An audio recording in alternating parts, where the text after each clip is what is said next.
Mañana, cuando estaba repasando dando el último repasito a la predicación, me he cargado la primera diapositiva de mis apuntes. Sí, pero bueno, supongo que saldremos adelante. Tampoco era muy larga, la primera diapositiva. Mirar, decía algo así, como cuando pensamos en Jesús. La verdad es que esta mañana, en nuestro tiempo de adoración, ha estado muy bonito, ¿no? Pensando en el Señor que nos acompaña. Y yo, cuando estaba preparando esta reflexión, decía, la verdad es que la mayoría de las personas, incluso de los creyentes, cuando pensamos en Jesús, pensamos en el hombre bueno, ¿sí o no? En el hombre manso y humilde, que él dijo, aprended de mí que soy manso y humilde de corazón, en el que se acercaba a las personas más necesitadas, y eso está muy bien, porque todo eso es verdad. Pero mi propuesta en esta mañana es reflexionar sobre uno de los momentos de su vida. Bueno, si habéis leído el boletín ya lo sabéis, ¿no? Vamos a reflexionar un poquito sobre aquel momento en que Jesús se transfiguró delante de sus discípulos. La verdad es que, si eres creyente, no sé si te puedes imaginar el momento. No sé si te puedes imaginar a Jesús con un aspecto totalmente diferente al que acostumbraban a ver sus discípulos. Luego lo vamos a leer, Si no eres creyente, pues te propongo que pienses en que el Jesús del que se nos ha hablado habitualmente, del que se nos habla y que es real, como el amigo cercano que nos decía César, como el amigo cercano que está todos los días con nosotros, también es Dios perfecto. Y hoy vamos a leer un texto en la palabra del Señor, en el Evangelio, que nos habla precisamente de esto. Mirad, antes de leer el momento histórico, quiero que pensemos en el impacto que esto tuvo para las personas que lo vieron, que no fueron muchas, Lo vieron 3 personas solamente. Y estas 3 personas quedaron de tal modo impactadas en su vida que, bueno, como otras muchísimas cosas de la vida de Jesús, no las olvidaron jamás. Mirad, los 3 que estuvieron... gracias. Los 3 que estuvieron viendo esto fueron como si dijésemos el círculo más íntimo de Jesús. Jesús, sabéis que tenía tenía muchos discípulos, tenía 12 íntimos a los que llamó sus apóstoles, pero dentro de estos 12 había como un círculo súper íntimo, por llamarlo de alguna manera, que eran Pedro, Juan y Santiago. Ninguno de los 3 olvido esto. Bueno, Santiago no tenemos referencia porque Santiago murió muy pronto, fue asesinado, fue ajusticiado por Herodes, pero de los 2 que quedaban, Pedro y Juan, no olvidaron jamás aquel momento. Fijaros, muchos años después, Pedro escribía algo así como, cuando él, hablando de Jesús, cuando él recibió de Dios Padre honra y gloria, le fue enviada desde la magnífica gloria una voz que decía: este es mi Hijo amado, en el cual tengo complacencia. Ese fue uno de los momentos que quedaron impactados en la vida de Pedro. Y si nos vamos al Evangelio de Juan, Juan fue el otro que estuvo presente allí. Fijaros, Juan no relata este hecho en su Evangelio, no nos lo explica. Mateo, Marcos y Lucas sí, pero Juan no lo dice. Pero fijaros lo que escribe Juan. Al principio de su Evangelio, bueno, sabéis que el Evangelio de Juan empieza diciendo: en el principio era el Verbo, y el Verbo era con Dios, y el Verbo era Dios, haciendo referencia precisamente al Hijo de Dios. Dice, en el versículo 14 de este primer capítulo, dice: y aquel Verbo fue hecho carne y habitó entre nosotros. Y vimos su gloria, gloria como del unigénito del Padre, lleno de gracia y de verdad. Este es el recuerdo de aquellas personas que tuvieron el privilegio de estar delante de esta escena. Nosotros, con nuestros ojos físicos, evidentemente no hemos visto esto, no tenemos posibilidad de verlo, pero yo os voy a pedir esta mañana que hagáis un ejercicio de reflexión, que intentéis poneros en aquella situación, en aquel momento, porque nos va a decir muchas cosas. Creo que hay muchas lecciones que aprender de este momento. Mirad, he escrito ahí el texto, no sé si se ve muy bien, pero claro, lo relatan, he dicho antes que este evento lo relatan Mateo, Marcos y Lucas. Primero, eso es uno de los problemas que he tenido, es que esta mañana he compuesto esto y entonces me he cargado la otra diapositiva. He querido juntar los tres textos, porque en los tres hay cosas importantes que se complementan, aunque son muy parecidos. Ahí tenéis los textos donde están, Marcos 9, del 2 al 9, Mateo 17, del 1 al 8, y Lucas 9, del 8 al 8, no, es un poco más, Pero bueno, ahí los tenéis y los podéis buscar. Bueno, yo he puesto ahí diferentes colores, ¿no? Lo que está en negro es lo que dice Marcos, lo que está en un color como más marroncito es lo que dice Mateo, y lo que está en azul es lo que dice Lucas. He intentado hacer esta composición porque veréis que es interesantísimo lo que unos y otros van compaginando. Así que yo os leo. A ver, porque ahí, vale, voy a ver si soy capaz de cambiar la diapositiva en el momento. Fijaros, dice, 6 días después, esto es lo que dicen Marcos y Mateo, Lucas dice, como 8 días después, Jesús tomó a Pedro, a Jacobo y Juan y los llevó aparte solos a un monte alto, y entre tanto que oraba, se transfiguró delante de ellos, y resplandeció su rostro como el sol, y sus vestidos se volvieron resplandecientes, muy blancos, como la nieve, como la luz, tanto que ningún lavador en la tierra los puede hacer tan blancos. Y les apareció Elías con Moisés. ¿Os vais situando? Y les apareció Elías con Moisés, rodeados de gloria, que hablaban con Jesús, y hablaban de su partida que iba a cumplir en Jerusalén. Entonces Pedro dijo a Jesús, Maestro, bueno es para nosotros que estemos aquí, y hagamos 3 enramadas, una para ti, otra para Moisés y otra para Elías, porque no sabía lo que hablaba, pues estaban espantados. Entonces, mientras él aún hablaba, vino una nube del cielo que los cubrió, que les hizo sombra, y desde la nube una voz que decía, Este es mi Hijo amado, en quien tengo complacencia, a él oíd. Al oír esto, los discípulos se postraron sobre sus rostros y tuvieron gran temor.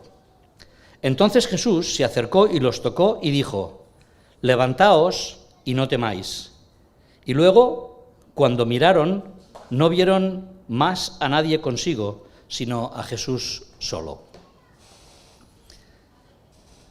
Valdría la pena ahora quedarnos aquí un ratito pensando en esto, en esta escena, en este momento, intentar meternos en la piel de Pedro, de Juan y de Santiago allí delante de aquella situación. Pero mirar, la verdad es que es muy importante, si siempre es importante recordar el contexto de las escenas que encontramos en el Evangelio, yo creo que este es un momento muy especial para pensar en el contexto. Porque fijaros que los escritores tuvieron mucho cuidado de decir 6 días después, o Lucas como 8 días después. La pregunta evidentemente está clara, 6 días después de qué, ¿no? Pues mirar 6 días después de un momento también crucial, digamos que es un momento clave en la vida del ministerio de Jesús, y es cuando Jesús coge a sus discípulos y les pregunta, ¿quién dicen las gentes que soy yo? Y ante la respuesta de los discípulos, dice, bueno, y ahora vosotros ¿quién decís que soy? Pues fijaros, esto sucedió 6 días después de que Pedro dijese, tú eres el Cristo, el Hijo del Dios viviente. 6 días después también de que después de aquel momento Jesús empezase a decir a sus discípulos que iba a Jerusalén, que iba a ser maltratado, que iba a ser crucificado y que iba a morir y que iba a resucitar. 6 días después de que Pedro le reconviniese, de que no, eso no puede ser. 6 días después de que Jesús dijese, apártate de mí, Satanás, porque me eres estorbo. 6 días después de que de nuevo Satanás intentase apartar a Jesús de su ministerio, de su objetivo, haciéndole pensar en llegar a la gloria sin pasar por la cruz. Pues 6 días después de esto, Jesús cogió a aquellos 3 íntimos y los subió al monte. Era necesario que aquellas personas pudiesen ver aquella situación para poder entender dónde estaban, qué sucedía y para qué sucedía todo esto. Así que tenemos como mínimo 4 manifestaciones que encontramos en esta escena que me gustaría compartir con vosotros esta mañana. La primera, habéis visto que no os he cambiado la diapositiva. ¿Sí la he cambiado? La he cambiado. Gracias, Isaac, gracias, porque yo estaba en otra historia. Muy bien, pues 4 manifestaciones de Jesús. La primera es que en aquel momento, en aquel lugar, se manifestó la persona divina de Jesús. La verdad es que la gloria y la majestad que se produjo en aquel momento y en aquel lugar nos hace contemplar a Jesús, como os decía antes, de una manera diferente. Y así lo vieron sus discípulos. No vieron al Jesús que se ensuciaba los pies caminando por los caminos, no vieron al Jesús que se acercaba a los más necesitados, que también estaba allí, sino que vieron algo totalmente espectacular. Claro, podríamos decir que se produjo un milagro en aquella situación, pero me vais a permitir que os diga que yo creo que no se produjo ningún milagro. El milagro se había producido tiempo atrás, cuando el Dios de los cielos, cuando el Dios majestuoso se limitó a sí mismo para encerrarse en el cuerpo de un ser humano. Se limitó en el tiempo. El Dios eterno, el Dios que no tiene principio ni tiene fin, se limitó en el tiempo para vivir temporalmente como un ser humano entre los seres humanos. El Dios que no tiene ninguna limitación a su poder, se limitó a sí mismo voluntariamente para sentir el dolor, para sentir el sufrimiento, para sentir la tristeza, para sentir la tentación. Aquel Dios que no tiene ninguna otra limitación porque es el Dios de la eternidad y del cielo, el Dios omnipotente, el Dios creador se subyugó a sus propias leyes naturales para vivir en este mundo. Y tuvo que crecer, y tuvo que aprender a andar, y tuvo que aprender a hablar. ¿Os dais cuenta dónde está el milagro? El milagro no está en que su rostro resplandeciese y sus vestidos se hiciesen más blancos que la nieve, o que ningún lavador pudiese lavarlos igual, o resplandecientes como la luz. El milagro residió en que el Dios eterno quiso convertirse en un ser humano para estar contigo y conmigo, para manifestarse en amor por cada uno de nosotros.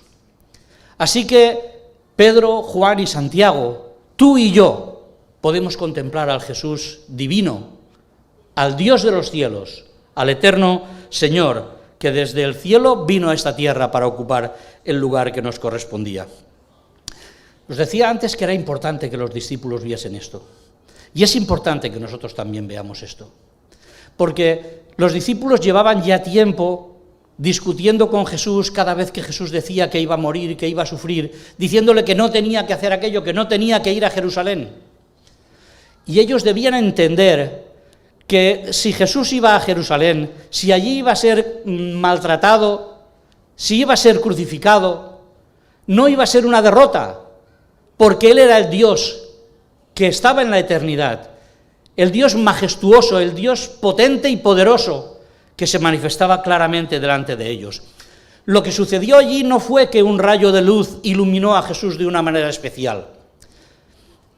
No sé si recordáis que en el libro de Éxodo se nos dice que cuando Moisés subía al monte a recibir la ley de Dios, cuando bajaba, dice que su rostro resplandecía y que se cubría su rostro con un velo.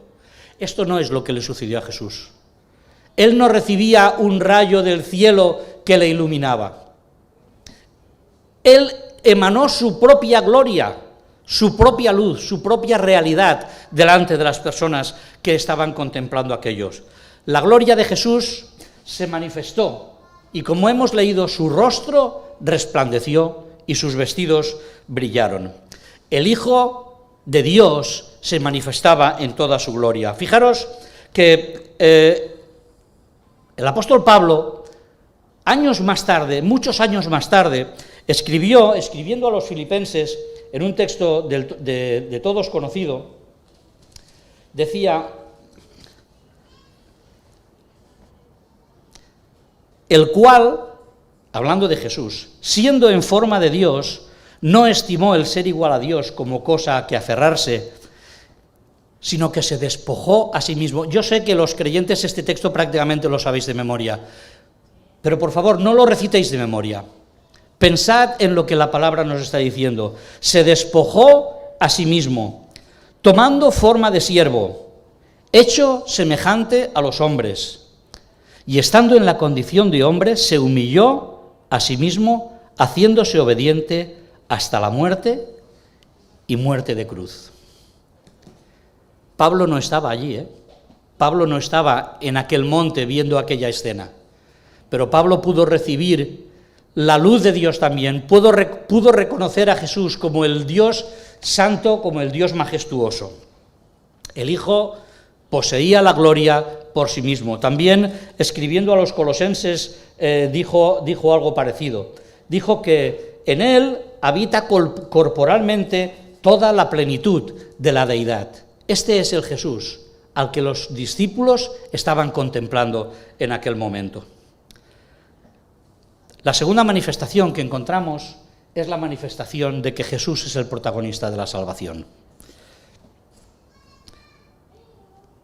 No sé cómo se debieron quedar, el relato más o menos nos lo explica, ¿no? Cómo se debieron quedar los discípulos cuando vieron allí a Moisés y a Elías. De hecho, supongo que lo reconocieron porque hubo una conversación, y en aquella conversación se hablaron, ¿no? Y al lado de Jesús aparecen estos dos personajes extraordinarios, dos personajes ejemplares, que no sé, claro, ¿por qué no apareció David? ¿O por qué no apareció Samuel? La verdad es que Dios tenía muy claro quién tenía que estar al lado de Jesús en aquel momento. Y cuando hablamos de Moisés, hablamos del hombre que Dios escogió para llevar la ley al pueblo, para que aquel pueblo se convirtiese, aquella familia grande que salía de Egipto, se convirtiese en un pueblo y recibiese las normas de Dios para andar por el camino. Y Elías, que fue el profeta que Dios utilizó para rescatar a su pueblo en un momento de idolatría total. No sé si recordáis el momento en que Elías reúne a los 400 sacerdotes de Baal en el monte Carmelo y coge al pueblo delante y les dice: pero ¿hasta cuándo vais a claudicar entre dos pensamientos? Si Jehová es Dios, servidle. Si Baal es Dios, id detrás de él. Elías fue el hombre que Dios escogió para retornar, para que el pueblo retornase a los caminos de Dios. Y aquellas dos figuras grandes para el pueblo de Israel, aquellos dos hombres ejemplares para el pueblo de Dios, se presentan al lado de Jesús. Estas dos personas fueron las dos personas que Dios quiso que fuesen los personajes que concluyen el Antiguo Testamento. Fijaros, si vais a Malaquías, capítulo 4, versículos 4 y 5, no hace falta que lo busquéis, lo podéis buscar en vuestras casas, los últimos versículos del Antiguo Testamento, los últimos, acaban diciendo: acordaos de la ley de Moisés, mi siervo, al cual encargué en Horeb ordenanzas y leyes para todo Israel. He aquí, yo os envío al profeta Elías. Así que, fijaros, son dos personajes espectaculares que Dios ha escogido desde siempre para manifestar al pueblo que la ley y los profetas, ¿de quién hablaban? De Jesús. ¿A quién apuntaban? A Jesús. Y como hemos hecho en esa composición que leíamos al principio, aquellos dos personajes están apuntando a que los sacrificios del Antiguo Testamento, a que las profecías que se estaban dando durante tantos años, estaban dirigidas a hacer entender al pueblo que la revelación culminaba en la cruz de Cristo, que la salvación culminaba en la resurrección de Cristo. Porque, ¿sabéis?, tuvieron una conversación, no sé cuán larga fue la conversación, pero lo que sí sabemos es de qué hablaron. Solo nos lo dice Lucas. Solo es Lucas el que nos dice de qué hablaban. Dice Lucas que hablaban del éxodo que Jesús iba a partir en Jerusalén, de la partida que Jesús iba a hacer en Jerusalén. Me imagino a aquellos dos hombres que ya estaban en la gloria, que ya estaban en el cielo delante de Dios, mirando a Jesús, sabiendo que lo que ellos habían visto desde lejos, lo que ellos habían contemplado, a veces sin comprenderlo incluso, estaba a punto de tomar realidad, de hacerse realidad, para llegar a ofrecer la salvación a cada uno de los seres humanos, a los discípulos que estaban allí, a los que estaban abajo del monte y a cada uno de nosotros. Y ellos se presentan delante de Jesús hablando de aquel ministerio que Jesús iba a realizar. Podrían haber hablado del cielo, ¿verdad? Moisés y Elías podrían haber estado comentando con Jesús las grandezas del cielo, la maravilla de la eternidad, la maravilla de la persona de Dios. Pero su tema de conversación fue Jesús, fue su protagonismo, lo que Jesús iba a realizar. Hablaban de lo que él tenía que hacer en Jerusalén. Estaban hablando de ti y de mí. Estaban hablando de la obra que Jesús iba a hacer a tu favor y a mi favor. Estaba pensando en esto cuando reflexionaba en estos versículos y estaba diciendo, ¿cómo no podemos estar agradecidos a Dios si el tema del cielo es nuestra salvación? Si el tema del cielo es que tú y yo somos salvos porque Jesús pactó entregarse como pago por nuestra liberación y por nuestra salvación. Y ahí está Jesús glorificado, como sus discípulos no lo habían visto jamás, acompañado de Moisés y Elías, que posiblemente le animaron en su ministerio, en lo que tenía que hacer. Lo que venía por delante de Jesús era duro. Jesús lo sabía, el cielo entero lo sabía. Y se acercaron a Jesús para alentarle, para darle ánimos, para decirle, el pacto eterno está en tus manos. Sigue adelante, sé fiel a aquello que te has comprometido para que el hombre y los seres humanos, el hombre y la mujer, puedan encontrar la salvación. Es espectacular pensar que no hay tema más importante. No hay tema más importante que nuestra salvación. No hay tema más importante que la obra de Jesús. Los discípulos, repito, necesitaban ver esto. Los discípulos necesitaban entender que la obra que se iba a realizar, que la muerte que Jesús anunciaba no era un fracaso, sino que era la culminación de toda la obra. La verdad es que ellos lo sabían esto. Jesús lo había dicho. Jesús había anunciado su muerte en más de una ocasión. Las escrituras que Moisés y que Elías habían llevado como representantes a los hombres, a su pueblo, decía que Jesús debía morir. Decían que Jesús debía pagar por nuestros pecados. Hablaban del siervo sufriente. Pero era difícil para ellos. Era difícil para ellos asumir esta realidad. Necesitaban ver que aquel siervo sufriente del que hablaban las Escrituras era el mismo Jesús glorificado que se encontraba en aquel momento en el monte. Así que Jesús manifestó en aquel momento que Él era el verdadero protagonista de la salvación. La tercera cosa que vemos es que en aquel momento se manifestó que Jesús, que la palabra de Dios es la voz autorizada de la revelación del Padre. De nuevo nos tenemos que poner en la piel de los discípulos. Y claro, fijaros, el único que nos va a explicar este detalle es Marcos.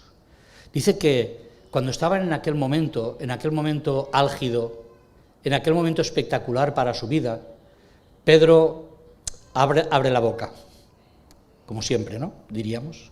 Pedro abre la boca como siempre. Fijaros, abre la boca para honrar aquella situación, para honrar aquel momento. Señor, es bueno para nosotros estar aquí. No seamos rápidos para criticar a Pedro, porque os vuelvo a decir, ¿estáis en situación? ¿Qué habríais hecho? ¿Cuál habría sido vuestra petición? Señor, como aquí no estamos en ningún sitio. No quiero saber ni de mis compañeros discípulos, no quiero saber ni de los problemas de este mundo, estoy contemplando tu gloria. Bueno es para nosotros estar aquí. Pero de la misma forma que digo esto, digo, ¿sabéis? Decía que el único que explica esto es Marcos. Y bueno, todos sabemos que seguramente Pedro fue el que ayudó a Marcos, el que le suministró información para que escribiese su evangelio. Y me imagino, a mí que me gusta hacerme películas de este tipo, me imagino a Pedro al lado de Marcos diciéndole, Marcos, escribe. No sabía lo que estaba diciendo. Estaba pidiendo quedarnos allí, pero no sabía lo que estaba diciendo. ¿Sabes? Si el Señor hubiese respondido positivamente a mi oración, no habría ido a la cruz. Si me hubiese quedado allí, haciendo las tres enramadas, Jesús no habría llegado a la cruz. Era necesario que aquello que estábamos viendo pasase. Y Pedro, que dice que lo decía porque estaba asustado, él cuando estaba asustado lo que hacía era hablar, cuando tenía que callar, cuando el momento era para contemplar, para escuchar, para adorar.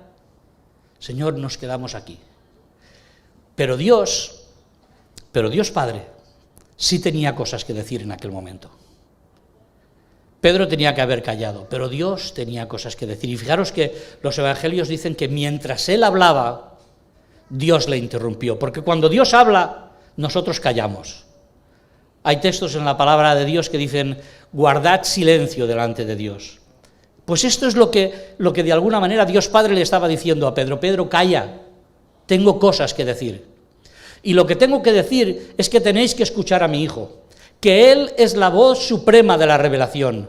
En Él es en quien yo he querido revelarme completamente hacia vosotros. Él es el que tiene las palabras que os van a hacer entender que solo en Él hay paz, que solo en Él hay consuelo, que solo Él es el camino que os lleva a la salvación. Escuchadle, este es mi Hijo amado, en quien tengo complacencia, a Él oíd. Esta es la voz que se oye del cielo. Jesús no es un maestro más. Jesús no es un maestro más con unas lecciones de vida espectaculares, con unas lecciones de vida que nos ayudan a vivir en paz con los demás. Jesús es la voz suprema de la revelación. Es aquel, como decía, es aquel en el que Dios ha querido manifestarse, explicarse, decir cómo es, decir cuál es su diseño, decir cuál es su voluntad para nosotros. Es el que Él ha escogido para que forme parte de esa revelación. Este es mi Hijo amado, en quien tengo complacencia. Y en cuarto lugar, la cuarta manifestación que encontramos es que Jesús es el único mediador. Yo creo que, no sé, porque iba a decir una cosa que no sé si es verdad, iba a decir que esta es la parte que más me fascina del texto, pero seguramente no es verdad. Seguramente cuando piensas en otra parte es la que más fascina, pero cuando llegamos a este momento, a mí me hace reflexionar. ¿Sabéis que en los Salmos de vez en cuando hay aquello que pone Selah, que dicen detente y reflexiona? Pues este es un momento para eso. Este es un momento para pararnos y reflexionar. Porque fijaros que cuando la voz del cielo desaparece, cuando la nube de luz desaparece, cuando los discípulos están con su cabeza en el suelo, asustados, entonces Jesús se acerca, los toca, le dice: levantaos. Y la frase es espectacular, porque dice que cuando levantaron la vista, solo estaba Jesús. Había pasado todo lo demás. Ya no estaba Elías, ya no estaba Moisés, ni siquiera estaba la nube y la voz del cielo. Estaba solo Jesús. No hace falta nada más. Para llegar a la salvación de la que hablaban Moisés y Elías con Jesús, solo hace falta Jesús. Es que Jesús va a dar la nueva dimensión a todo lo que hasta aquel momento Dios había dicho. Jesús había hablado en el monte, había dado su sermón del monte, dando la realidad, explicando la realidad de lo que significaba la ley, dándole la verdadera dimensión a la ley de Dios. Ahora las normas levíticas pasaban. Las normas levíticas desaparecían porque delante de nosotros, delante de los discípulos, delante de cada uno de los seres humanos de este mundo, se abría un nuevo camino. Se abría un camino que nos llevaba directamente al cielo, directamente a la presencia de Dios, sin cumplimiento de normas ni de rituales, solo contemplando a Jesús. Solo contemplando al que era el autor y protagonista de la salvación, solo rindiéndonos delante de Él para entender que Él es el Santo de Dios, que Él es el Dios eterno de los cielos que ha bajado a este mundo para ocupar nuestro lugar. Nadie más. Y cuando levantaron la vista no vieron a nadie más, sino a Jesús solo, el único al que mirar para imitar, para estar cada día más cerca de parecernos a nuestro Señor y al Señor de Moisés y de Elías, que también iban a recibir, que también recibían la salvación por la muerte y por el sacrificio de Jesús. Nadie más a quien oír, el Padre lo había dicho: a Él oíd, este es mi Hijo amado, a Él oíd. El único al que oír para poder aprender, para poder entender, para poder escuchar y poder saber el camino por el que andar. Nadie más en quien confiar, porque no hay otro nombre bajo el cielo dado a los hombres en que podamos ser salvos. Eso lo entendió Pablo muchos años después. La verdad es que los que estaban allí delante, Pedro, Juan y Santiago, estaban seguramente atónitos ante lo que estaban viendo, pero posiblemente no lo llegaron a entender hasta años más tarde. Hasta años más tarde en que pudieron contemplar esa gloria en Pentecostés, cuando el Espíritu Santo les acabó de iluminar para lo que ellos todavía no comprendían.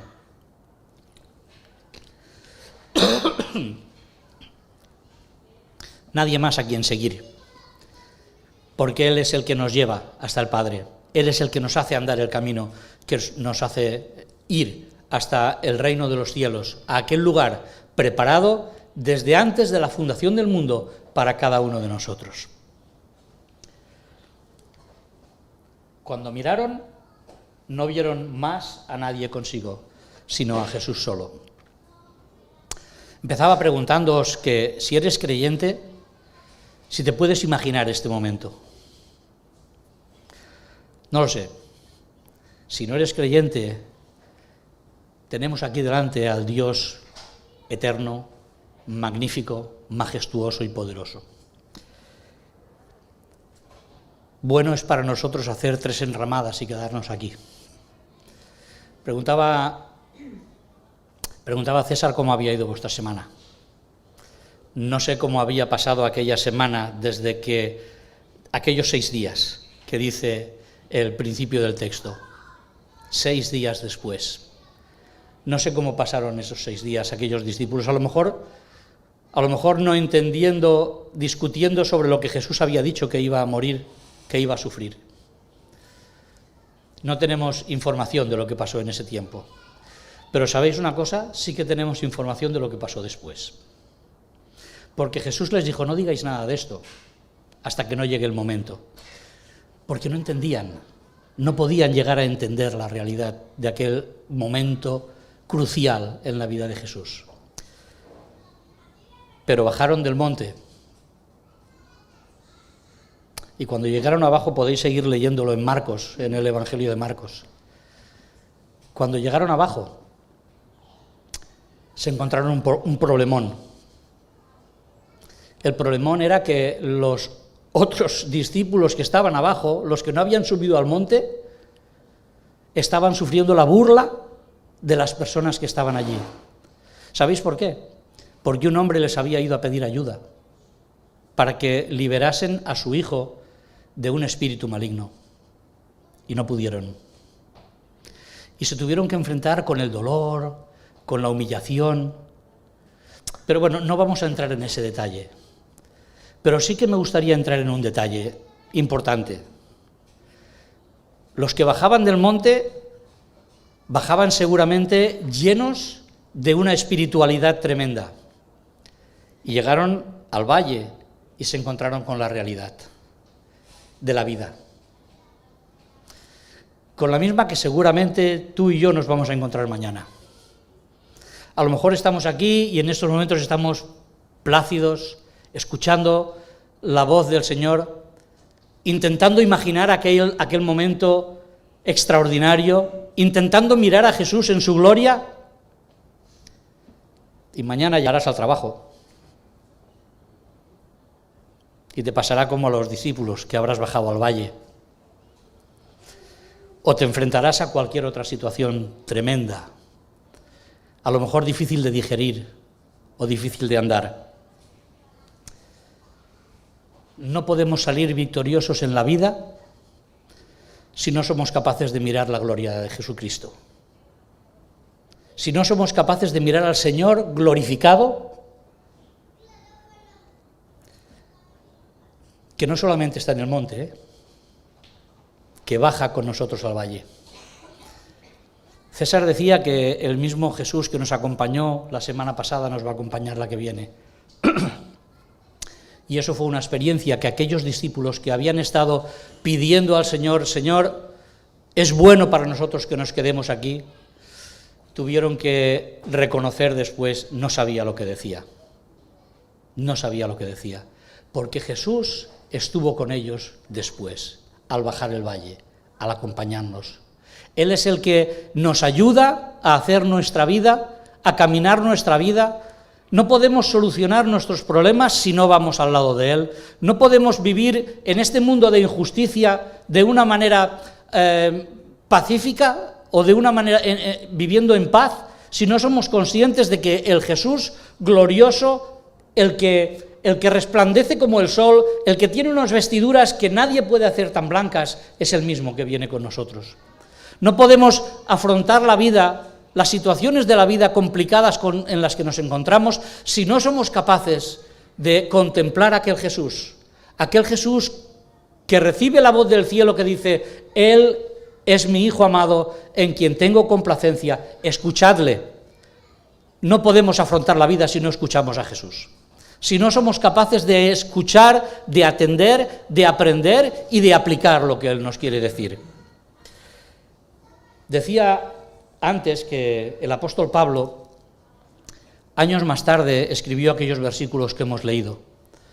Pero no se acabaron ahí, la frase de Pablo no se acabó ahí. ¿Sabéis cómo sigue? Fijaros, después de que dice que se humilló haciéndose obediente hasta la muerte y muerte de cruz, acaba diciendo, por lo cual Dios también le exaltó hasta lo sumo y le dio un nombre que es sobre todo nombre, para que en el nombre de Jesús se doble toda rodilla de los que están en los cielos y en la tierra y debajo de la tierra, y toda lengua confiese que Jesucristo es el Señor, para gloria de Dios Padre. El Jesús glorificado del monte es el Jesús del suelo, es el Jesús del valle, es el Jesús que nos acompaña. Y finalmente, toda rodilla, la tuya y la mía, la de los que creemos y las de los que no creen, toda rodilla se doblará delante del Señor. ¿Sabéis para qué? Unos para adorarle, unos para agradecerle. Ojalá seamos todos los que estamos aquí, para agradecerle y para adorarle. Pero otros tendrán que doblar su rodilla delante de Dios, derrotados por el poder del Dios poderoso y del Dios justo. Así que veamos al Jesús humilde, al Jesús que nos acompaña con su bondad, con su misericordia, con su cuidado, pero no dejemos de mirar al Jesús glorificado, al divino, al que está eternamente en los cielos, al que ahora, hoy, está sentado en el trono para dar vida, para dar esperanza y para interceder por cada uno delante de nosotros ante el trono de Dios. Que Él nos bendiga. Amén.